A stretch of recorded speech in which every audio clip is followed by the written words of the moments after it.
Hachem, vous êtes là, vous faites Tikkun HaKlali sur le Tzioun, vous donnez une pièce de Dakar. Et surtout, il faut, après ça, parce que ça c'est la formule que Rabbi Nachman il a dit, donc on a la Emouna.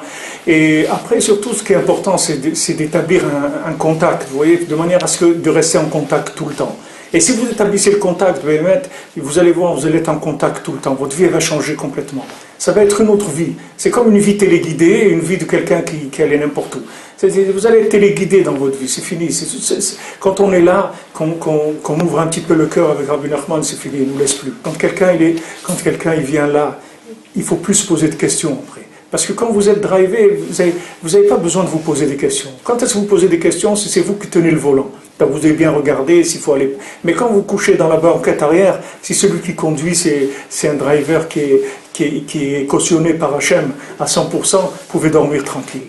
Après vous vous détendez, c'est tout. Parce que les choses vont venir à vous automatiquement. Et là où il ne faut pas aller, ça va se bloquer. Et donc ce qui va se passer, vous allez détendu, cool. Il n'y a plus cette tension-là, peut-être, et quand, et quoi, et si je fais pas un truc, et un travail, on propose un travail, et c'est pas ce travail, je sais pas. Ça y est, il faut vous détendre. Là où ça s'ouvre, vous allez, c'est tout. Vous n'avez plus besoin d'être angoissé devant chaque choix, etc. Parce que ça y est, il y a une prise en charge qui est faite, elle est 100%. C'est ça qu'il faut essayer d'obtenir ici. De toute façon, vous l'obtiendrez, quoi que ce soit. Mais seulement plus vous insisterez, c'est-à-dire plus vous essayez d'ouvrir le cœur, et plus la connexion va être forte après. Et elle peut rentrer dans le moindre détail. Vous allez voir dans votre vie des tout petits détails qui vont être, où Hachem il va vous faire plaisir sur des tout petits détails qui sont presque... Vous avez honte des fois que Hachem il dérange comme ça pour vous donner une petite chose que vous avez eu, même pas demandé, juste vous ayez pensé et ça y est, Hachem il vous l'envoie. Parce que ça dépend du degré de connexion. Alors là, Bezat Hachem, vous faites comme on dit, l'officiel, c'est-à-dire le standard, c'est-à-dire il faut faire Tikkun HaKlali. Et après, parler ici devant le tzaddik et demander au tzaddik de prier pour nous, de prier aussi pour tout l'homme Israël, c'est important parce que la situation qu'on vit, c'est une situation d'accouchement. Il faut demander à Hachem qu'il nous envoie la Géoula, mais sans ça, c'est-à-dire dans la joie. Rabbi Nachman dit, Mashiach, il ne va pas tirer de coups de fusil. Là, vous voyez des coups de fusil, c'est pas Mashiach. Mashiach, il n'utilisera pas de pression du tout, ni avec nous, ni avec les goïms. Nulle part, il n'y aura plus de pression. Il va parler, c'est tout, il va convaincre les gens par l'évidence de la vérité qu'il va avoir dans sa parole. Il va faire vivre aux gens une telle vérité que les gens ils vont jeter toutes leurs bêtises et ils vont dire c'est lui, ça c'est la vie, c'est ça la vie. Et on a demandé à Eliyahu, on a vu quand est-ce que Mashiach vient. Il dit Ayom, imbekolo tishmaou. Aujourd'hui, si vous entendez sa voix, c'est-à-dire que si vous communiquez avec lui, aujourd'hui il vient Mashiach. Mais c'est pas un Mashiach des guerres avec des trucs, des rabbinim disant il va y avoir des millions de gens qui vont mourir et des trucs. Mais arrête, laisse-moi tranquille avec ça. Moi j'ai vu des films où il y a des centaines de millions qui sont morts. Qu'est-ce que je fasse? Moi aussi je suis dans un film, c'est tout. Seulement je suis en train de jouer, je suis un acteur. Et des fois je suis spectateur. Maintenant je suis un acteur, mais c'est un film, c'est la même chose. Qu'est-ce que tu me dis? Il va y avoir des milliers de gens qui vont mourir, des trucs, il faut faire tchouva. Qu'est-ce que ça veut dire faire tchouva? Je ne sais même pas de quoi tu parles. Qu'est-ce qu'il faut faire tchouva? Qu'est-ce que tu fais tchouva? Je ne sais pas de quoi tu parles. J'essaye de faire la volonté d'Hachem, j'aime Hachem, je veux lui faire plaisir, et je ne veux pas lui faire de la peine. C'est tout, voilà, je fais ce que je peux. Qu'est-ce qu'il faut faire tchouva? Tchouva de quoi? Parce que de la même manière qu'Hachem il m'a sorti à 20% de l'obscurité, Hachem peut me sortir à 100%. Ça ne dépend pas de moi. Pourquoi j'ai fait quelque chose pour sortir de 20%? Je n'ai pas fait, j'ai rien fait du tout. On est venu me chercher, on dit toi, allez, viens, tu viens là. Il dit, attendez, tu viens là, je te dis, viens. Wow, c'est super, ces trucs. Mais non, voilà, c'est 20%. Le reste, il faut attendre que ça vienne. Il faut prier quand Hachem il voudra. Mais c'est dire aux gens, il faut faire tchouva. On ne peut pas. Rabbi Nachman il nous a dit, vous ne pouvez pas faire tchouva. Moi, je vais faire tchouva pour vous. Vous ne pouvez pas faire tchouva. Moi, je vais faire tchouva pour vous. Rien qu'écoutez ce que je vous dis, c'est tout. Faites ce que je vous dis de faire. Qu'est-ce que vous voulez? Parler avec Hachem, c'est tout. Étudiez la halakha, vous avez aujourd'hui des kits sur Shulchan Aruch en français, vous faites la halakha, étudiez la halakha, idbo des doutes, c'est tout, Tikkun HaKlali, des Teilim, du Likutei Tfilon, des trucs, c'est des Daka, ce que vous pouvez, mais des simcha, pas des angoisses, pas des angoisses.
tzadikim, ils ont écrit des livres. Comment ils ont découvert des secrets de la Torah? Comme ça. Ils sont allés dormir tranquillement dans leur lit, ils ont eu des rêves, le matin ils sont levés, ils ont fait leur classe, ils ont fait leur petit déjeuner, puis après ils ont cassé la glace pour aller dans le mikvé, ils dormaient pas, ils se levaient à Khatsot, ils pleuraient sur la galoute de la Shrina, ils faisaient des efforts sur toutes les tavot, ils avaient de l'ascétisme, vraiment, et puis ils prenaient beaucoup sur eux. Et il a dit, si j'avais su la force de l'Eid des doutes, je n'aurais pas abîmé mon corps comme ça. C'est beaucoup affaibli pendant ces années où il a fait tellement d'efforts.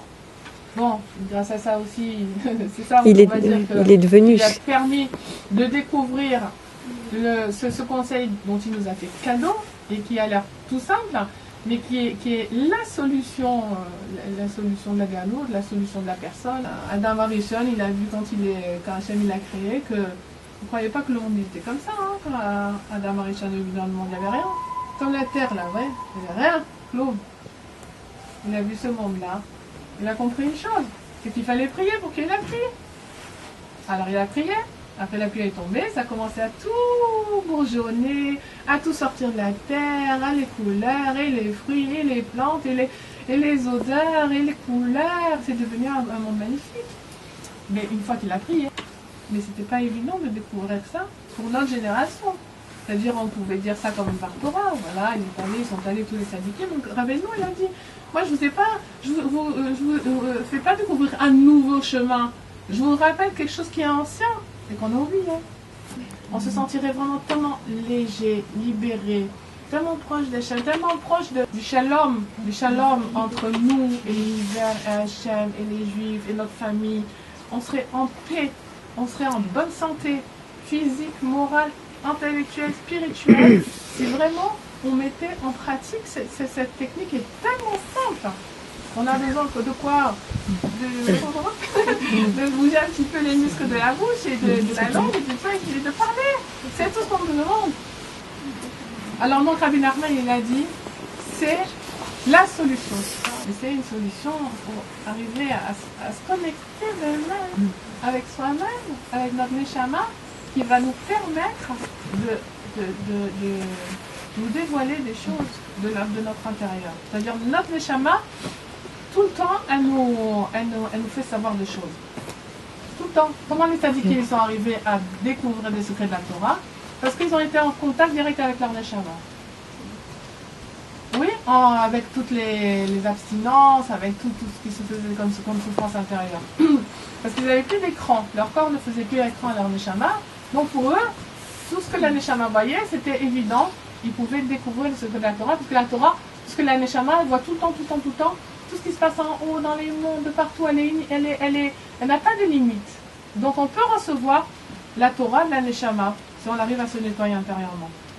Avec l'Aïd des doutes, on peut y arriver à n'importe quel madriga, n'importe quel âge, n'importe qui peut arriver, mamash, à recevoir les messages et l'enseignement de la Neshama. C'est tellement simple, hein, et c'est tellement à portée de tout le monde. Et c'est tellement simple, et pourtant Rabbeinu, il a dit, j'ai fait un pacte avec le Sarara qui va se mettre en long en large pour vous empêcher de le faire.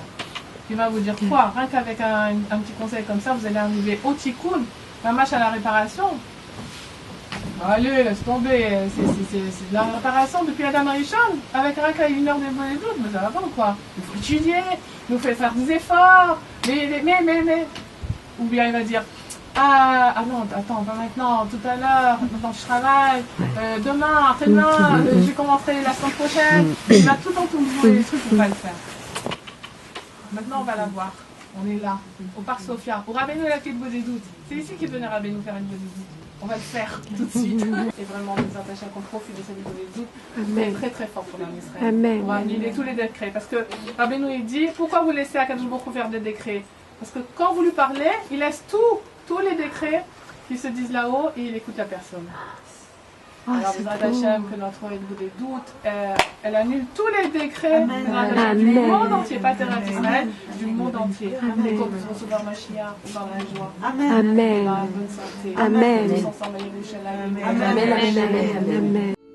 בת המלך נעלמה, הלא טוב לקח אותה, המשנה למלך מבקשיו ביערות בשדות ובמדבריות, וכשמוצא נותנת לו עצה להתגעגע שנה שלמה ולהתענות ביום האחרון, ונכשל ונפל ואכל. איפה בת המלך? לאן היא נעלמה?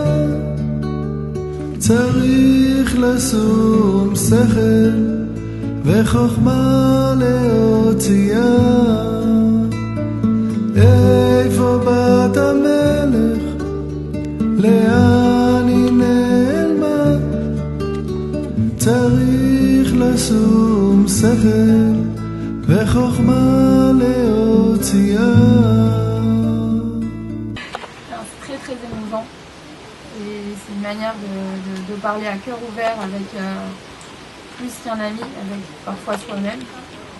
Et au niveau des doutes, c'est une manière voilà, de vraiment comme Rabbi Nachman il a dit qu'il allait nous aider en se mettant en long, en large, en travers. Je pense que c'est cette manière-là qu'on ouvre notre cœur en fait. On va chercher dans des endroits très très très profonds. Donc la seule personne qui peut nous aider, si nous-mêmes on n'arrive pas à le faire, c'est que Dieu. On va aller chercher ailleurs. On peut être aidé que par quelqu'un qui nous connaît vraiment. On se lâche, on raconte tout ce qu'on a envie de dire et ça se fait du bien. Tout simplement. Bien fait. Le premier mot qui me passe à l'esprit, c'est Simcha. La joie, d'ailleurs j'ai chanté. Ouais, génial. J'ai chanté à Hachem un petit peu. Et je sens que c'est bizarre, mais je sens que je respire mieux. Je sais pas, c'est facile quoi. Je sens que là, ça va être facile de rentrer, de continuer de reprendre notre train de vie. Ça va être facile. On parle ouvertement. C'est pas quelqu'un qui va venir nous juger, nous dire des mauvais conseils ou c'est parler ouvertement, être dans la nature, être sans personne à côté, sans avoir peur qu'il y ait quelqu'un derrière ou à côté. Bon, faut faire attention à ce que je dis, qu'est-ce que je dis pas. Et même si Hachem il sait tout, parce qu'il voit tout, les carottes et les miglottes, c'est une histoire aussi de le faire entre guillemets participer, mais dans le tachlès, c'est-à-dire vraiment de le faire participer, de lui montrer qu'on croit que tu sais tout et on y croit, on y croit en ta puissance, en tout. Bah moi c'était la première fois, enfin première fois vraiment en mode voilà, on part m'éloigner pour ça parce que sinon parler à Hachem, bah je le fais, c'est quelque chose que je fais régulièrement quoi. Je me disais, comment je vais arriver pendant une demi-heure à parler comme ça, malgré que je parle. À chaque fois que j'ai un problème, ma mère elle m'a toujours appris lève ta tête et parle. Et je suis assise et j'ai levé ma tête et je commence à parler toute seule. Mais tellement comme si, waouh, soulagée. J'avais l'impression que vraiment Rabbi Nachman me voyait danser. Il était avec moi et je me sentais tellement apaisée, rassurée.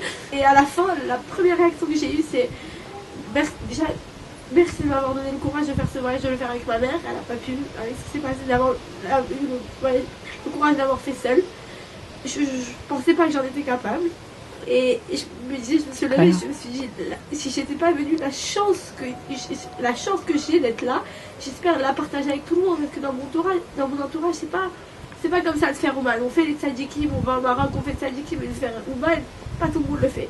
Je me suis dit, j'ai promis là comme ça au Rabbi, que dans l'année, que je puisse ramener le maximum de personnes, que si Dieu veut d'ici la fin de l'année qu'on le fasse tous, parce que c'est rien, c'est n'importe quel côté. Moi j'ai l'impression qu'on retrouve son âme d'enfance, c'est-à-dire que quand on est petit, les seuls en qui on a confiance, c'est ses parents. Et là, tout d'un coup, on retrouve exactement l'état d'enfant, et cet état d'enfant, c'est... Et puis là, à qui on parle, ses parents, alors là, c'est son père et c'est Dieu. Voilà. Moi, c'était la première fois. J'avais jamais fait ça comme ça. Et en fait, c'était très bizarre, parce que déjà, le fait de dire certaines choses à voix haute, des choses qu'on ne dit pas généralement, ça, on réalise, on prend conscience de pas mal de choses. Donc, c'est très fort. Et je sais pas, c'était bizarre en fait.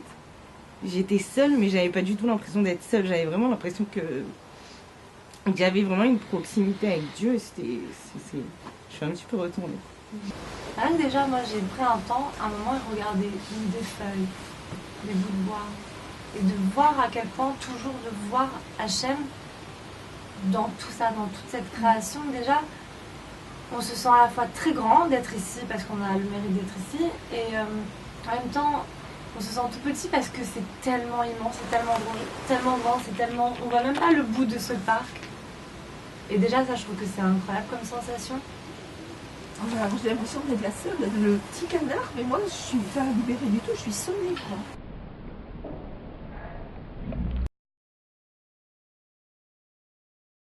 Chez moi. Il y a des points.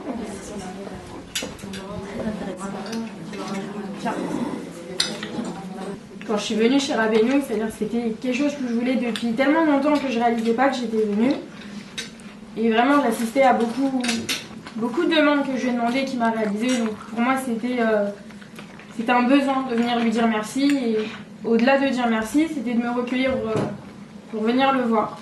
Je suis venue pour prier mon Shabbat et l'Alia. Et en fait, j'ai attendu un petit peu parce que quand tu es dans une épreuve, le temps il paraît vraiment très long. Et après Hachem, ça a été exaucé. Je me suis dit que là, j'étais arrivée à la limite du désespoir et je me suis dit, il n'y a que lui qui me recharge les batteries à chaque fois, comme si que je prends des bols d'air énormes, tu vois, quand je viens ici. Vraiment, il y a une connexion à chaque fois dans chacun des voyages. On dirait les âmes, elles sont vraiment choisies une à une pour faire une seule et même personne. Dans chaque voyage, c'est vraiment très particulier. Donc je vous souhaite vraiment, en tout cas, un grand mazal tov pour celles qui viennent de connaître Rabbi Nachman, parce que par son mérite, qu'il puisse continuer à aider les gens et qu'on puisse nous continuer à le faire connaître. En tout cas, c'est quelque chose que j'ai adoré faire avec Esther. Moi, je crois que ce que je vois. Et vraiment, j'ai vu des choses avec lui où je me dis...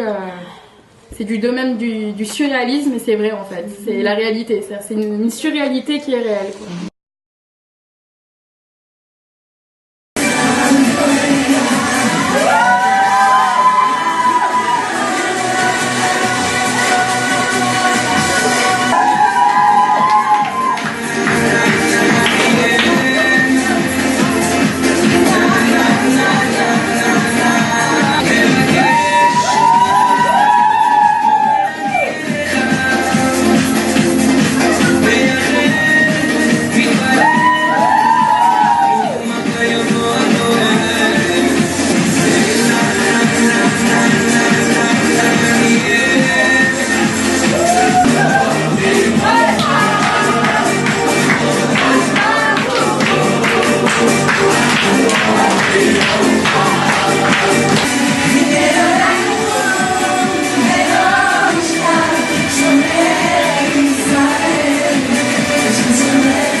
לאן היא נעלמה?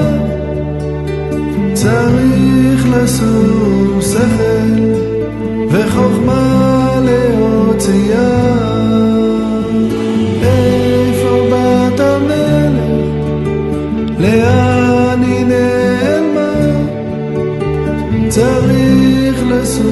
שכל וחוכמה להוציאה